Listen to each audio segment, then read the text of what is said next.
हमारे देश में आजकल जनसंख्या नियंत्रण के ऊपर एक बहस छिड़ी हुई है। तो आज हम इसी मुद्दे पे बात करेंगे कि हमारे देश में जनसंख्या नियंत्रण कानून होना चाहिए या नहीं होना चाहिए। पहले हम ये समझते हैं किसी भी देश की जनसंख्या को नियंत्रण में रहने की आवश्यकता क्यों है।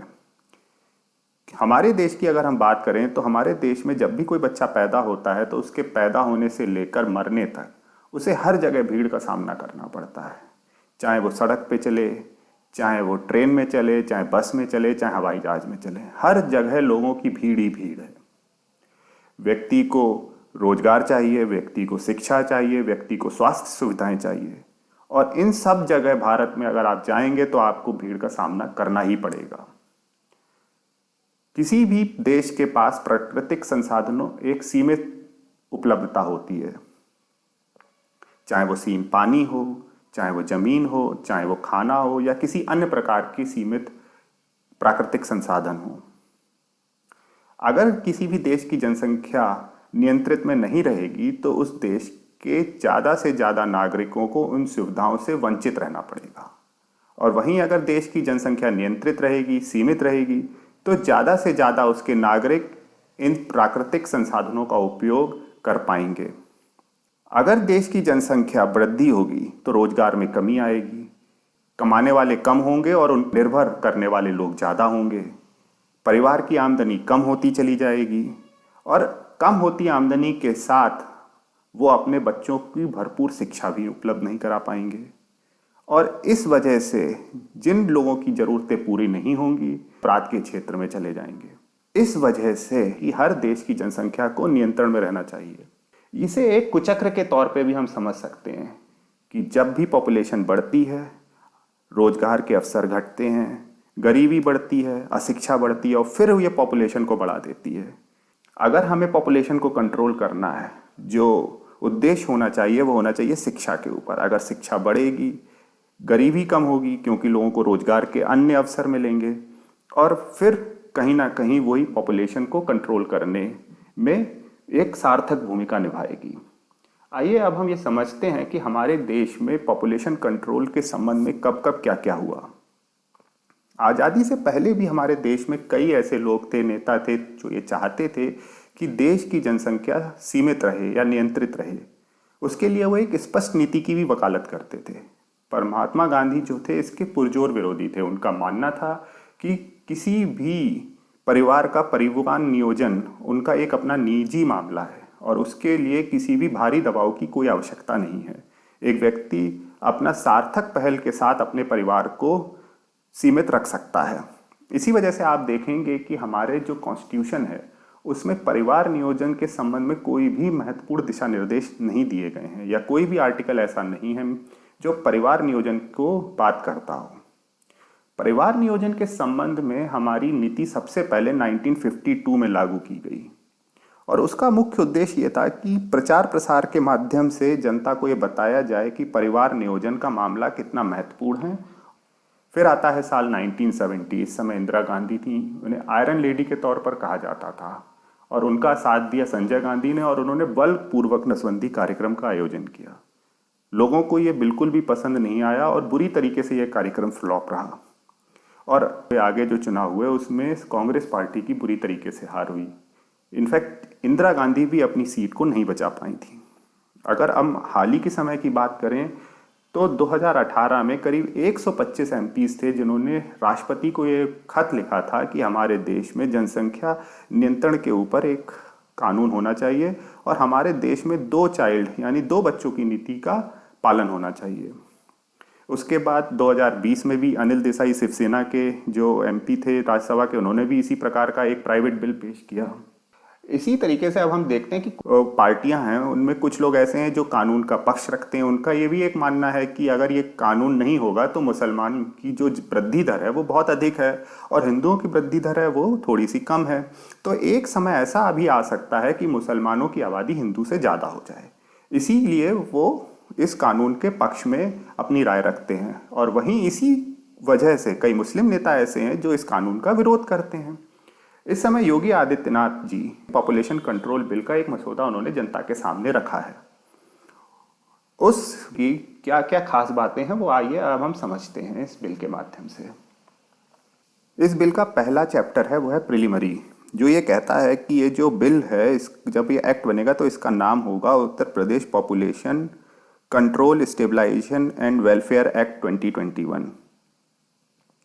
ये जो है वो भारत में सिर्फ उत्तर प्रदेश स्टेट पे लागू होगा और ये उन लोगों पर लागू होगा जिनकी शादी हो चुकी है और उसमें लड़के की उम्र 21 साल से अधिक है और लड़की की उम्र 18 साल से अधिक है।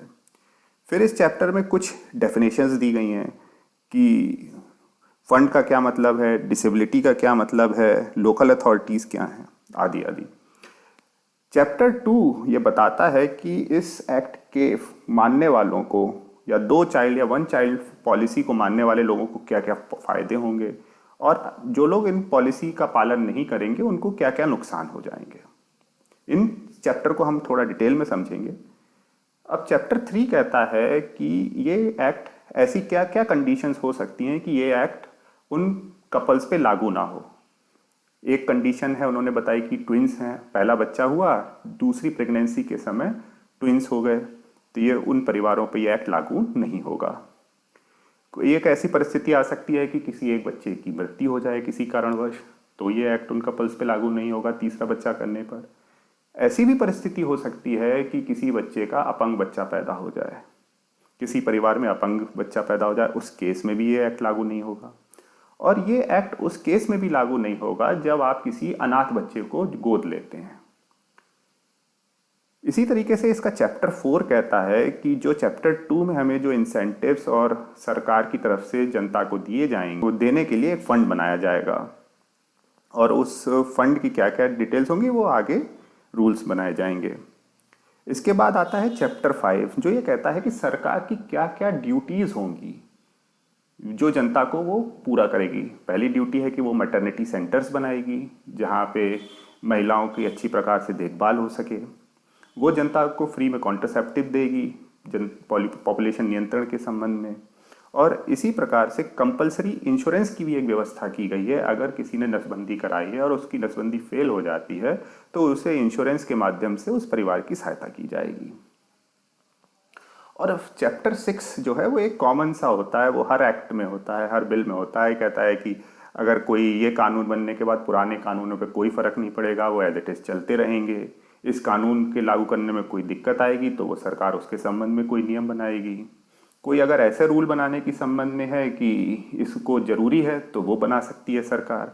कोई डिफ़िकल्टीज आ रही हैं तो उसकी भी रिमूव किया जाएगा। तो इस तरीके से ये पूरा जो है एक बहुत छोटा सा एक्ट है। अब हम ये समझते हैं कि सरकार क्या फ़ायदे हैं, क्या नुकसान होंगे उन लोगों के लिए जो ये एक्ट को मानेंगे या नहीं मानेंगे। तो पहले फ़ायदे की बात कर लेते हैं।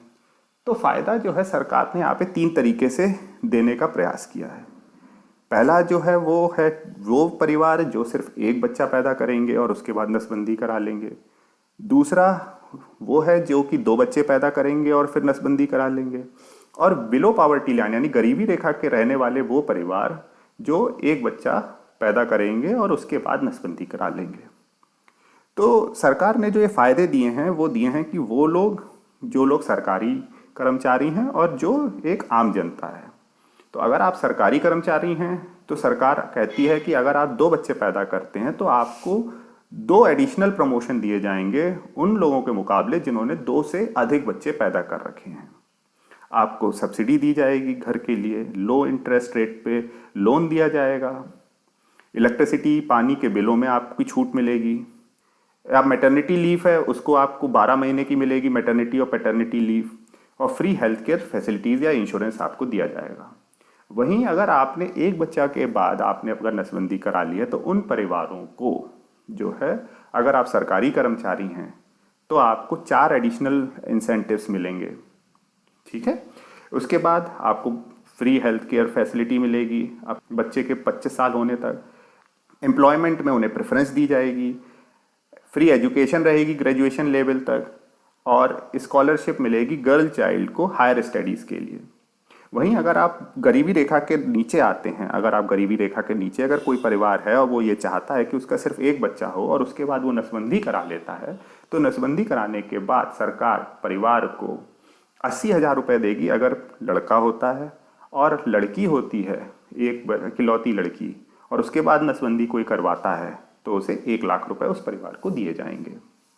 अब आते हैं इसकी जिस इंसेंटिव्स के बारे में कि इसमें क्या क्या आपको फ़ायदा नहीं देगी। जैसे आप चुनाव नहीं लड़ पाएंगे अगर आप इस एक्ट को नहीं मानेंगे, आप गवर्नमेंट जॉब्स में अप्लाई नहीं कर पाएंगे, आपको गवर्नमेंट्स में प्रमोशन नहीं मिलेगा, आपको किसी भी प्रकार की सब्सिडी नहीं मिलेगी, और यदि आपके 4 से अधिक बच्चे हैं तो आपको सिर्फ 4 लोगों तक ही आपको राशन कार्ड दिया जाएगा, यानी आपको सिर्फ 4 लोगों का ही राशन आपको मिलेगा। आपको किसी भी प्रकार की गवर्नमेंट वेलफेयर स्कीम्स में आपको फ़ायदा नहीं मिल पाएगा। अब आते हैं इसके ओपिनियंस के ऊपर कि कुछ लोग जो हैं इसके पक्ष में हैं, कुछ लोग इसके विरोध में हैं। जो लोग पक्ष में हैं उनका क्या कहना है, जो विरोध में हैं उनका क्या कहना है। तो जो लोग पक्ष में हैं उनका ये कहना है कि ये जो यूपी और बिहार की जो अधिक पॉपुलेशन है उसकी वजह से देश का हर राज्य प्रभावित होता है, चाहे वो साउथ का हो, चाहे वो ईस्ट का हो, चाहे वो वेस्ट का हो, गुजरात हो। जो भी डेवलप्ड स्टेट्स हैं वो इनकी अधिक जनसंख्या होने के कारण वहाँ की सरकारों पर भी अपने नागरिकों को वो सुविधाएं नहीं दे पाती हैं, क्योंकि हमारे जो प्रदेश की और बिहार की या उत्तर प्रदेश की जो लेबर है वो वहाँ काम करने पहुँच जाती है, तो उन राज्यों भी इनकी जनसंख्या से प्रभावित होते हैं। वहीं हमारे जो योगी आदित्यनाथ हैं उनका ये मानना है क्राइम या पावर्टी इन सब में कमी आएगी अगर जनसंख्या कम हो जाएगी। कुछ लोग ऐसे भी हैं जो ये मानते हैं कि ये जो एक्ट आने से हमारे देश को फायदा होने की बजाय हमारे प्रदेश को नुकसान होगा। समाजवादी और बसपा के नेता लोग तो कहते हैं कि पूरी तरीके से पॉलिटिकली मोटिवेटेड है, क्योंकि अगले साल चुनाव आने वाले हैं और सरकार उसे इस समय लागू कर रही है। वहीं सबसे अच्छा जो विरोध है वो शशि थरूर के माध्यम से किया गया है। वो आप समझने के लिए आप इस स्लाइड को देखें। उनका कहना है कि हमारे देश की जनसंख्या जो थी वो 1947 में 340 मिलियन लोग थे और 2020 में यही करीब 1400 मिलियन लोग हो गए। ठीक है, हमारी देश की जनसंख्या बढ़ गई, लेकिन हमारी देश में फर्टिलिटी रेट का मतलब होता है एक औरत के द्वारा औसतन कितने बच्चे पैदा किए जा रहे हैं। 1947 में हमारे देश में फर्टिलिटी रेट करीब 6.1 था, जो 2020 में पहुंच गया 2.2, यानी हमारी देश में आज प्रति औरत करीब 2 बच्चे पैदा हो रहे हैं। तो अगर अब फर्टिलिटी रेट किसी भी देश का 2.1 या इससे कम हो जाता है तो पॉपुलेशन घटने लगती है, और 2.1 से अधिक अगर फर्टिलिटी रेट होगा किसी देश का तो वहाँ पे पॉपुलेशन बढ़ती रहेगी। तो हमारे देश का फर्टिलिटी रेट इस समय 2.2 है, जो करीब करीब जो है 2.1 के आसपास पहुँच गया है, और इस हिसाब से हमारी देश की जनसंख्या 2045 तक बढ़ती रहेगी और उसके बाद उसमें डिक्लाइन आना अपने आप शुरुआत हो जाएगी। तो उनका यही मानना था कि चूंकि हमारे देश की फर्टिलिटी रेट ऑलरेडी उस लेवल पे पहुंच गई है कि वो अपनी जनसंख्या को स्वयं नियंत्रित कर रही है, और इस वजह से अब हमें किसी भी प्रकार से पॉपुलेशन कंट्रोल के ऊपर ध्यान नहीं देना चाहिए। हमें अपने और भी जो इम्पोर्टेंट विषय हैं जैसे कि रोजगार, जैसे कि शिक्षा, इसके ऊपर अधिक ध्यान देना चाहिए। तो ये जो बयान उनका था ये एक बहुत ही सकारात्मक बयान आया इस संबंध में। वहीं एक सोशियोलॉजिस्ट हैं अलाका बसु, कर्नल यूनिवर्सिटी की, उनका मानना है कि ये जो कानून आता है इससे फ़ायदा होने के बजाय नुकसान अधिक होता है। उनका मानना है कि अगर ये कानून लागू होगा तो भ्रूण हत्या के मामले बढ़ जाएंगे। लोग जो हैं गर्ल्स चाइल्ड के मुकाबले बॉयज़ को प्रेफर करेंगे और लड़कियों के भ्रूण हत्या ज़्यादा होगी। गर्ल बॉयज़ हत्या भी हो सकती है, लड़कों की भ्रूण हत्या भी हो सकती है। कुछ परिवार ऐसे भी हो सकते हैं जो ये चाहेंगे कि लड़की हो, पर ज़्यादातर मामलों में लड़कियों की भ्रूण हत्या के मामले ज़्यादा रहते हैं। उनका ये भी मानना है कि अगर मेल और फीमेल का जो सेक्स रेशो है अगर उसमें बदलाव होता है, यानी 1000 औरतों के मुकाबले अगर 1000 आदमी नहीं होंगे या 1000 आदमी ज़्यादा हो जाएंगे, औरतें कम हो जाएंगी, तो लड़कियों के ऊपर जो है अत्याचार बढ़ जाएंगे। वो लड़कियों का किडनैपिंग बढ़ जाएगी, रेप के मामले बढ़ जाएंगे, क्योंकि गर्ल चाइल्ड की डिमांड ज़्यादा हो जाएगी और लड़कों को उतनी लड़कियां शादी के लिए नहीं मिलेंगी। एक पॉइंट और वो ये कहती हैं कि इससे हमारी देश में प्रोडक्टिव उत्पादक लेबर की भी कमी हो जाएगी, क्योंकि कई कार्य ऐसे होंगे फिर उसके लिए लेबर नहीं मिलेगी, जैसे आर्मी हो गई, जैसे कि खेती की कार्य हो गए, तो इसके लिए लेबर की कमी हो जाएगी। तो अब हम समझते हैं कि हमारा जो पहला क्वेश्चन था कि क्या भारत में जनसंख्या नियंत्रण कानून होना चाहिए या नहीं होना चाहिए। मेरा ये जो मानना है कि हमारे देश में फर्टिलिटी रेट ऑलरेडी ये पहुंच चुका है रिप्लेसमेंट लेवल तक, कि अगर अब फर्टिलिटी रेट इससे नीचे गिरता है तो हमारे देश की जनसंख्या में कमी आनी शुरू हो जाएगी। अब किसी भी देश की जनसंख्या में अगर कमी आती है तो उस देश के लिए वर्कफोर्स या प्रोडक्टिव लेबर नहीं मिल पाती। जैसे अब आप उदाहरण ले सकते हैं जापान का, जहाँ की जनसंख्या वृद्धि दर ऑलरेडी नेगेटिव चल रही है। इस वजह से वहाँ पर देश बूढ़े लोग अधिक हैं और यंग लोग कम हैं, तो वो लोग जो है डिपेंडेंट लोग ज़्यादा हैं और काम करने वाले लोग कम हैं। ऐसी स्थिति भी किसी भी देश के लिए ठीक नहीं होती है। अब हम अपने देश की बात करें, नॉर्दर्न स्टेट हैं जैसे यूपी, बिहार, राजस्थान, इनमें ही सिर्फ फर्टिलिटी रेट इस समय नेशनल एवरेज से ज़्यादा है। अदरवाइज हर स्टेट में पॉपुलेशन का फर्टिलिटी रेट ऑलरेडी 2.1 से नीचे जा चुका है, यानी वहाँ की पॉपुलेशन कम हो रही है। आजकल जो मैरिड कपल्स हैं उनकी शादियाँ भी लेट हो रही हैं और वो बच्चे भी कम चाह रहे हैं, क्योंकि वहाँ पे वर्क प्रेशर उनके पास इतना ज़्यादा है कि उनको अपने परिवार में बच्चों के लिए समय ही नहीं दे पा रहे हैं।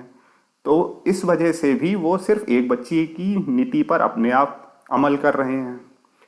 जो पढ़ी लिखी औरतें हैं वो भी एक से अधिक बच्चे पैदा करने में अब प्रेफरेंस नहीं दे रही हैं। उनका भी रुझान सिर्फ अपने प्रोफेशनल लाइफ की तरफ ज़्यादा हो गया है। तो इन सब चीज़ों को देखते हुए मुझे नहीं लगता कि हमारे देश में जनसंख्या नियंत्रण कानून होना चाहिए। तो मेरी तरफ से तो ये पूरी तरह से नो है, लेकिन आप लोगों की राय क्या है ये कमेंट करके आप अवश्य बताएं कि कानून होना चाहिए या नहीं होना चाहिए। हमने जो ये विषय लिया है, अगर आपको पसंद आया तो आप मेरा चैनल विधि गुरुजी को लाइक और सब्सक्राइब करना ना भूलें। धन्यवाद।